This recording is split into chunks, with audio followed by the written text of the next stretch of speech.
In the name of Allah, the most gracious, the most merciful. There, as for the troubles are concerned, we do have to face the troubles off and on in the life.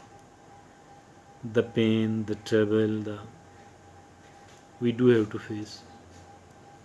We do have to come across. We do have to suffer. Some of the people, some of us, they are found in trouble quite often. These people are found in crisis quite often. Definitely you will be knowing someone like this. Could be somebody who is close to you, your relative, or somebody who is not that close, but I hope that you I think that most of the people have someone like this one around them.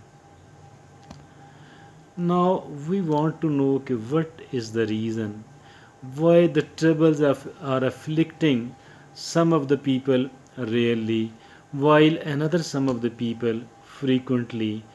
What is the difference, and how can we somehow control it, manage it?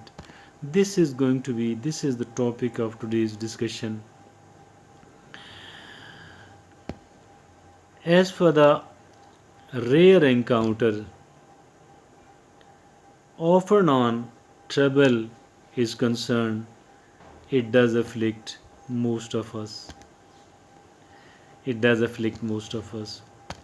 And it is normal, something normal, something unavoidable. What is avoidable and what is not normal? Why does these troubles afflict some of the people frequently instead of rarely? First of all, first of all, some of the people remain preoccupied usually. You will find them absent minded. They are not present where their body is present. They are found thinking, thinking, thinking.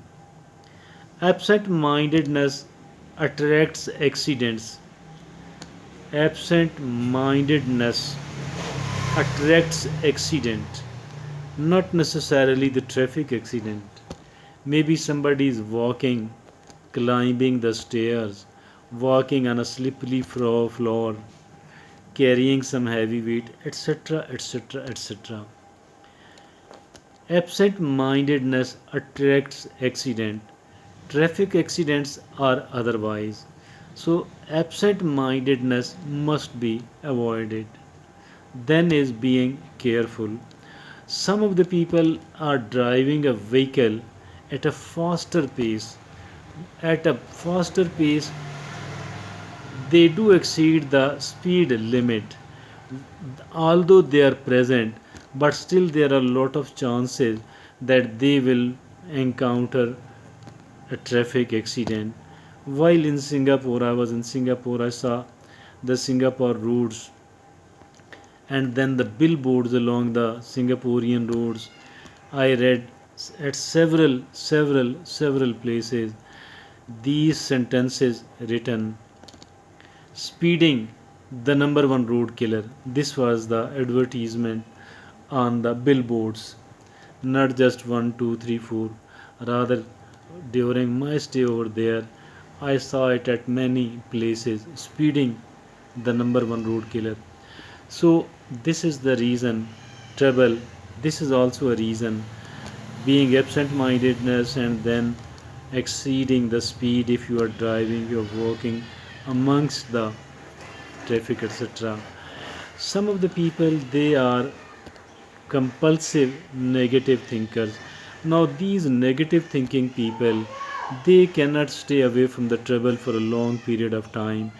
These negative thinkers, I repeat my words, these negative thinkers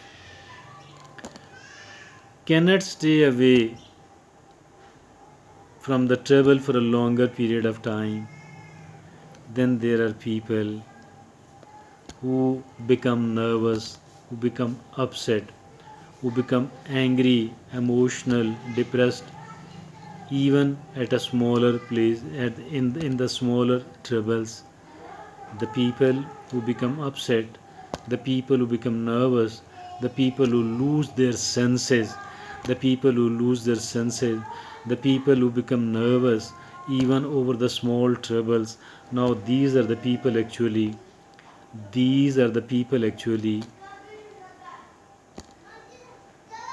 who will face the trouble quite often, usually. Some of the people they are acting in an irresponsible manner. Some of the people are found acting in an irresponsible manner, not in a responsible manner. What is this irresponsible behavior, by the way?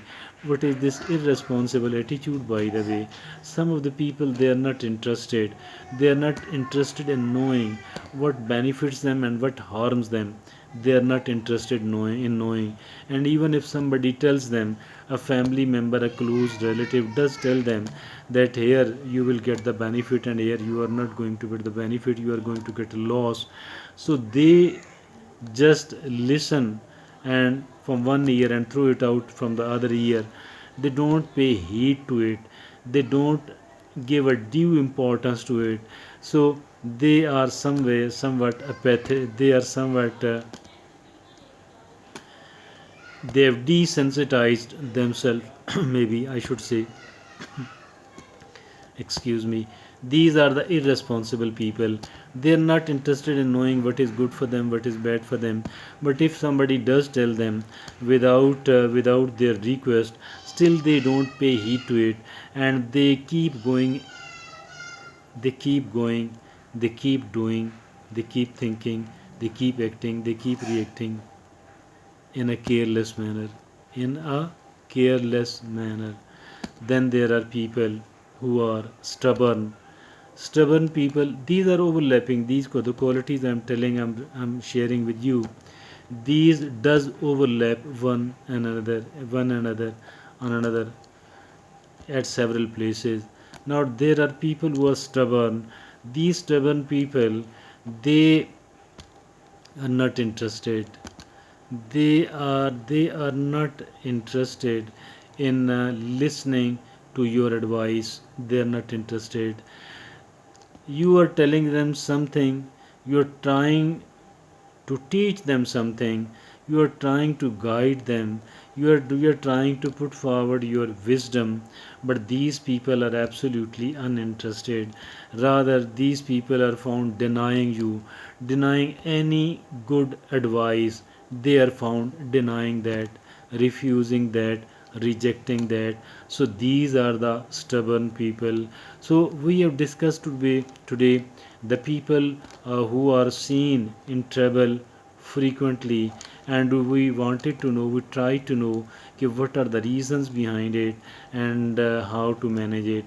As for the reasons are concerned, I have tried to communicate, I have tried to learn, I have tried to teach, I have tried to convey almost all of the things, but still I might not have covered each and everything which is relating to the people who are found in trouble quite frequently, quite often. So I think if at all we do want to avoid, we do want to avoid this frequent troubles, then all what we need to do is that we do have we did list the things which keep the people in trouble for most of the time. Now we need to do the sort of introspection, and what are the things which are there, what are the things there in me, and I do have to eradicate, I do have to get rid from these bad things. Jazakallah.